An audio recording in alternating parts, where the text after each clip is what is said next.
అభివృద్ధిలో ఏ స్థానంలో ఉన్నా అవినీతిలో మాత్రం భారతదేశం 9వ స్థానాన్ని ఆక్రమించిందని సోలాస్ మీడియా సంస్థ విమర్శించింది. రానున్న 14వ అసెంబ్లీ లోక్సభ ఎన్నికల్లో వివిధ పార్టీల స్కామ్లను అందరూ గుర్తుంచుకోవాలని ఆ సంస్థ కోరింది. ఏ అంటే యాపిల్ కి బదులు ఆయుర్వేదిక్ స్కామ్ అని ప్రతి ఒక్కరూ గుర్తుంచుకుంటే అవినీతి నేతలకు బుద్ది చెప్పవచ్చని సోలాస్ మీడియా పిలుపునిచ్చింది.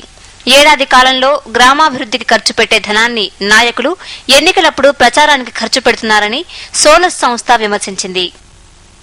ఆంగ్లంలో ఉన్న 26 అక్షరాల మీద ఒక్కొక్క మేజర్ స్కామ్ ని హైలైట్ చేస్తూ అందులో ఒక్కొక్క స్కామ్ మీద కుంభకోణంలో ఎన్ని డబ్బులు దండుకున్నారో దాన్ని మెన్షన్ చేస్తూ దీన్ని తయారు చేయడం జరిగింది.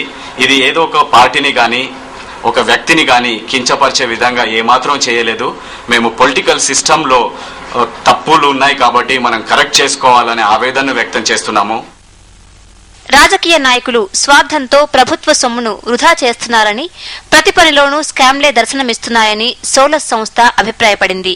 రాజకీయ నాయకుల అవినీతి గుట్టు రట్టు చేసేందుకు ఈ సంస్థ ఒక క్యాంపును కూడా ఏర్పాటు చేసింది.